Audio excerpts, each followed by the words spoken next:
What is your character going to be? Are they going to be a heavy hitter, or are they going to throw spells out, or perhaps a massive armoured thing with a huge sword? All of these ideas are fantastic, but one thing we've got to remember is that characters can't be good at everything.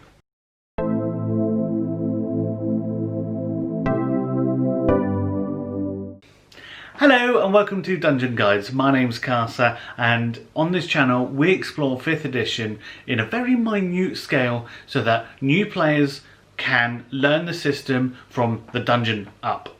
In this video we're going to be exploring core stats and skills associated, with a little bit of saving throws in there just to cap it all off. So when we play Dungeons and Dragons, we know that our characters are not good at everything. So to quantify how good our characters are at certain skills, Wizards of the Coast, the creators of Dungeons and Dragons, created 6 attributes for us to level up and to put points in so that we become better at these skills.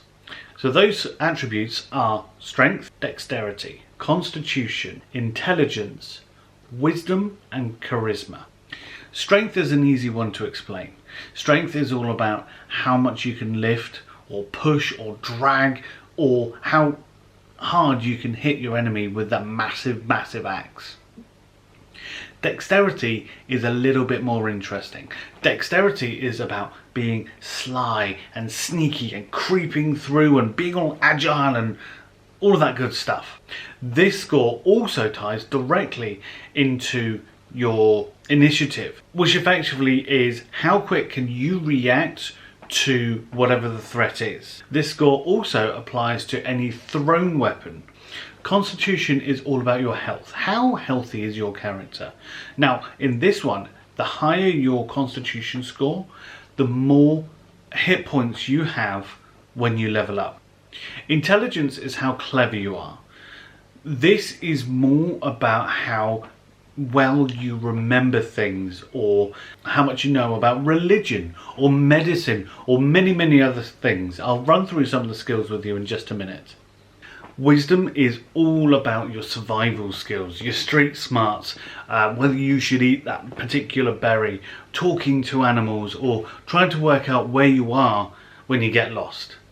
And charisma is not necessarily how likable you are, but how much you know about psychology and getting people to do what you want inside and outside of combat. For example, if you wanted to get better prices at the shop, you can use a little bit of persuasion. Or perhaps if you're trying to get more information out of someone that the party doesn't like, for example, maybe intimidation might work. So the scores are represented by a numerical value ranging between 1 and 20. The lower the number, the worse you are at that particular core stat. For example, a character with 8 strength is less likely to hit the enemy with a sword compared to a large fighter type character who has a score of say 12. 10 is the average. That means you get no negative points and no positives. However, that is just like you or I in all of these core stats. It just means that when you get better and more proficient and you get to level up, you will become faster or stronger or more agile, much more than the average person, which means eventually you can get your character to superhuman heights. The top end is a 20, which can't be exceeded unless you have a magic item which allows you to do that. Now these are incredibly rare, but they are out there. So for every 2 points you put on this core, this 10, every time you go up by 2, so for example 12, you get a +1 to your bonus. For example, let's say that there is a big rock in the way and you want to move it. Your DM or Dungeon Master will have a number in his head, or perhaps if he's following a book there'll be a number written down. This is called a DC or dice check, and that will express how difficult the task is. So if you want to move that rock, he might have in his head say 15. You don't know what that is because that's not how it's played. So you roll your d20 and you add your strength modifier, which with a 12 will be a +1. So if you roll your d20 and you roll a 14, there's your 15, because you had that +1 bonus. And that works exactly the same way all the way down the tree. Now tied to these are your saving throws. Now your saving throws are what happens when something unexpected happens. For example, tripping on a tripwire. It might be a dexterity saving throw to see if you can get out of the way of the floor falling beneath your feet.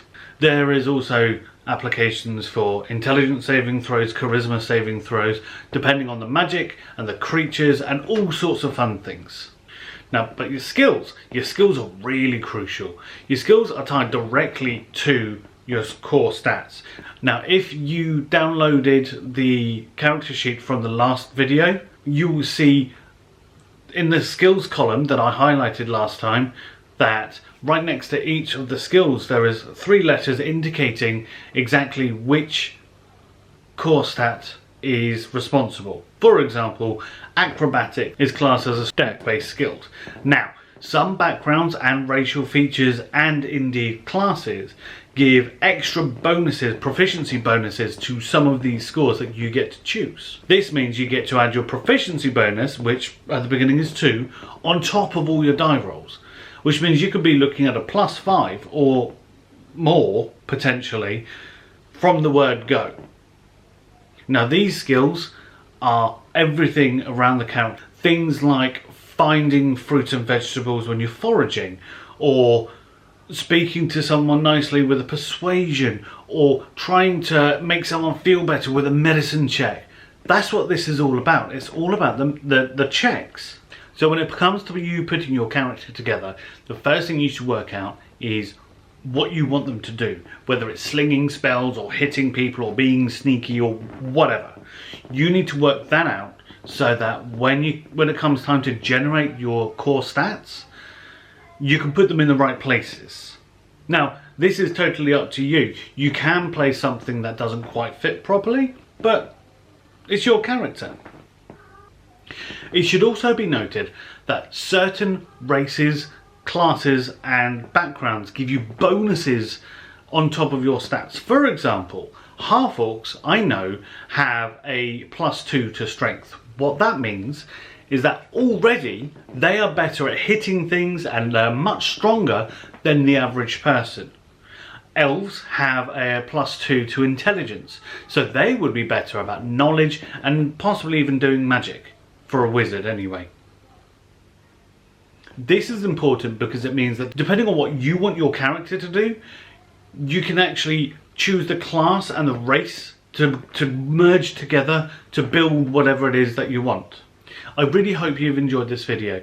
Please let me know by giving me a thumbs up and subscribing, and don't forget to press the bell to get all the notifications, and do drop something in the comments. Just let me know what it is you want me to talk about, or if there's any points you want to contest, or let's just have a conversation. Thank you so much for watching. It's been an absolute pleasure. I'll see you in the next video. Goodbye.